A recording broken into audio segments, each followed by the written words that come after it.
बहुत समय पहले किसी नगर में एक राजा राज करता था। राजा बड़ा ही सरल स्वभाव का था।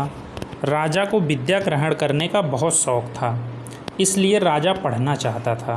राजा ने अपने मंत्री को बुलाया और कहा, मंत्री, जाओ अपने राज्य में जो भी विद्वान गुरु हो उसे राजमहल में लेके आओ, मुझे विद्या ग्रहण करनी है।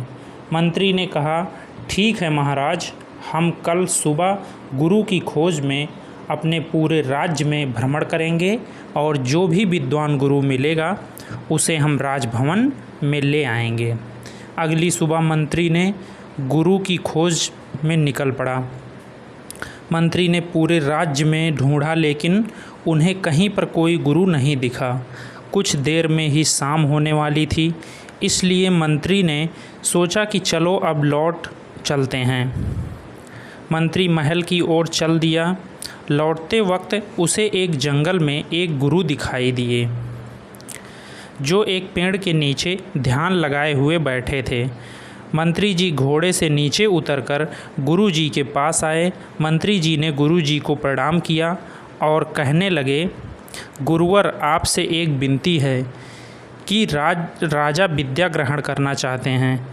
कृपया करके आप राजभवन चलें और हमारे राजा को विद्या की दान दें। गुरु मंत्री की बातों को सुनकर प्रसन्न हो गए। गुरु ने कहा, चलो मंत्री, राजभवन चलते हैं। मंत्री और गुरु राजभवन पहुंच गए।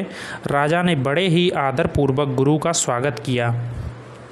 गुरु ने अगले ही दिन राजा को विद्या सिखाना शुरू कर दिया।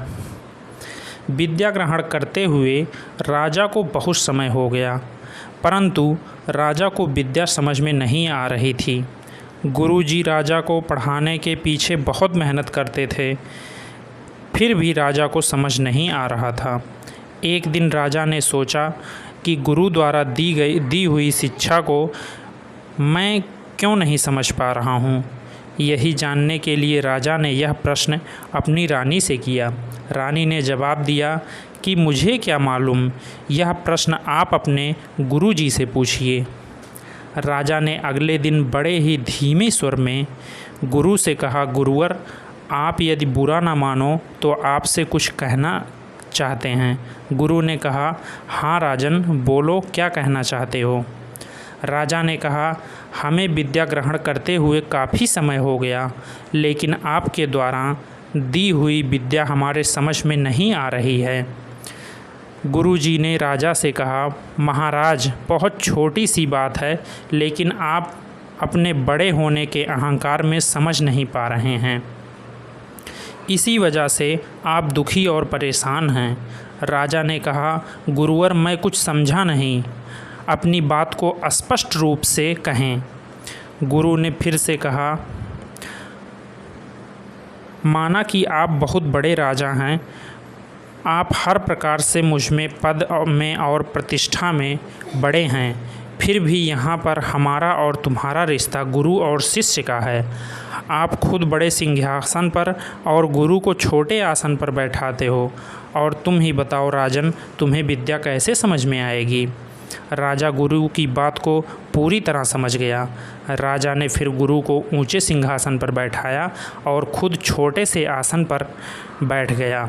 अब गुरु ने जो भी विद्या राजा को बताई या सिखाई वह पूरी तरह समझ में आ गई, क्योंकि राजा को स्वयं के राजा होने का अभिमान था।